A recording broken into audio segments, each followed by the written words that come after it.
여러분 안녕하세요. 마린폴 교실의 미스터 마린폴입니다. 저번 시간에 우리가 해양경찰관이 일을 잘할 수 있는 계기가 되는 두 가지 요인에 대해서 살펴보았죠.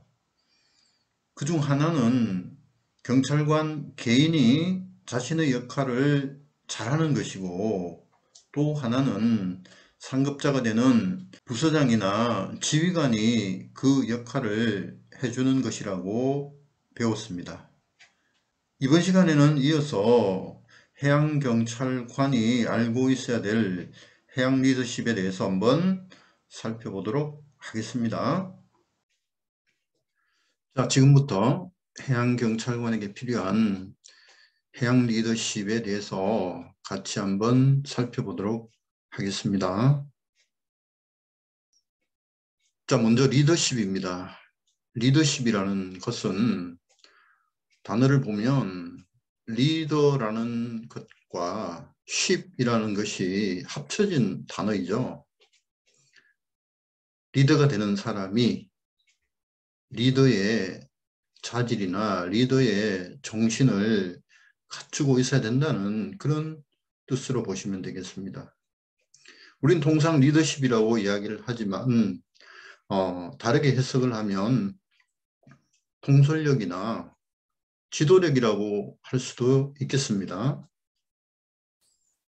자, 어느 정도 다들 리더십에 대해서 그 의미를 알고 있겠지만 한번 리더십의 의미에 대해서 살펴보도록 하겠습니다.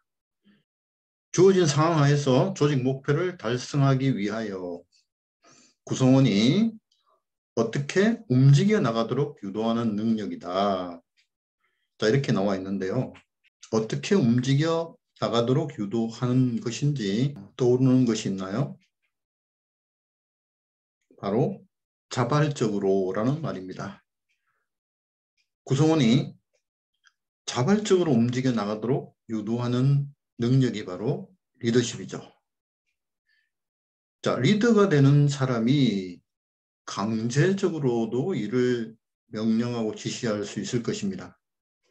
자, 그렇게 되면 그 구성원들은 마지못해 따라하기는 하겠지만 열심히 하거나 자발적으로는 일을 하지 않을 것입니다.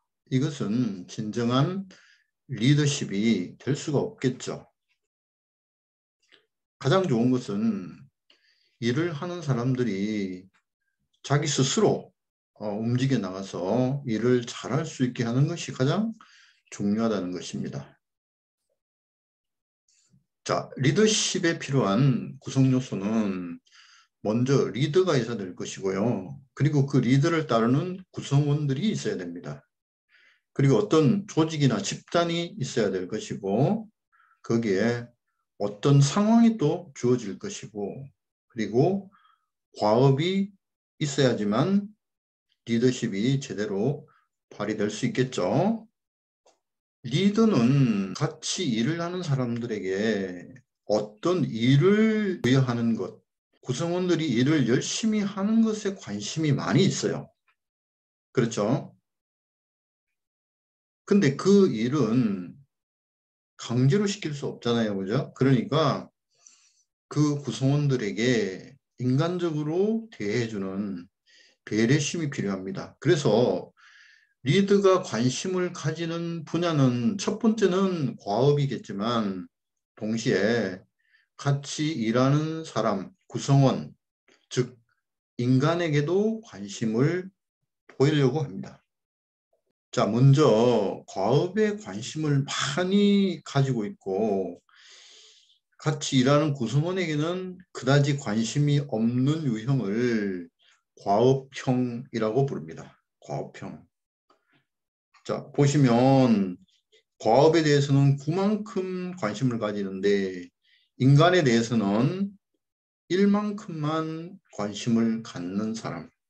그래서 일을 너무 많이 시키는 리더가 되겠죠. 그죠? 자, 이 반대쪽에 인간에 대해서 배려심이 아주 큰 반면에 일은 조금밖에 안 시키는 그런 사람을 인기형 리더라고 부릅니다. 자, 인간에 관심을 너무 많이 솟다 보니까 일은 조금밖에 시킬 수가 없겠죠. 자, 그 다음에 가장 이상적인 것은 뭐겠습니까? 과업에 대해서도 관심을 많이 갖고, 그 다음에 인간에 대해서도 관심을 많이 갖는 그런 리더가 되겠죠. 그런 사람은 자, 이상형이라고 부르기도 합니다. 이상형. 네. 자, 일도 많이 시키면서 부하들 배려도 많이 하는 이런 사람. 현실적으로 좀 힘든 유형이 되겠죠. 이런 사람이 잘 없겠죠. 그래서 한 중간 정도에 해당되는 모델을 타협형이라고 해서 두고 있습니다. 이 타협형은요, 과업 일에 대해서도 어느 정도 관심을 가지고 있고, 그리고 인간에 대해서도 관심을 갖는 사람. 그런 사람이 여기에 해당이 됩니다. 자, 여러분이 리더라면 당연히 이 두 가지 분야에 대해서 관심을 갖게 되겠죠. 자, 이번에는 리더십과 아주 혼동하는 개념에 대해서 그 개념 비교를 한번 해보도록 하겠습니다. 이것은 저번 시간에 우리가 살펴본 내용이죠. 그래서 빠르게 살펴보고 지나가도록 하겠습니다. 자, 직권력이라는 것은 어떤 자리, 어떤 지위에서 오는 권위를 직권력이라고 합니다. 이 직권력은 공식적인 지위에 따른 권위다. 이렇게 설명한 바 있죠. 그러니까 공문상 언제부터 언제까지 이 사람을 어느 자리에 앉히고 그 자리에 있는 동안에 제도적인 권위를 부여하는 것입니다. 근데 리더십이라는 것은 리더 자신의 권위이기 때문에 그러한 공식적인 그런 제도적인 권위와는 상관이 없는 것이죠.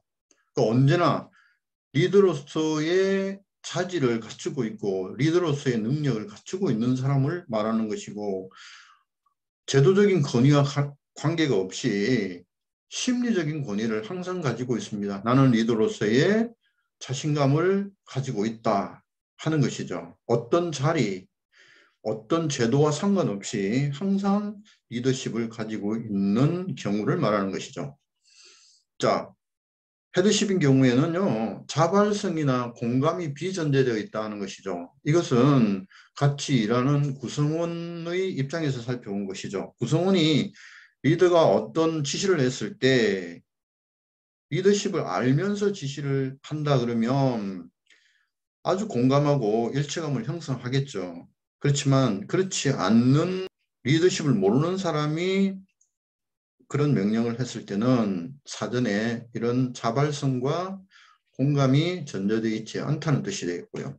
리더십은 공감과 일체감이 아주 강한 경우를 말합니다. 자, 리더십의 관점 변화를 한번 살펴보면요. 아날로그형 리더는 과거의 리더를 표시하는 것이고요. 디지털형 리더는 지금 현재의 리더를 나타내는 것이라고 할 수 있겠습니다.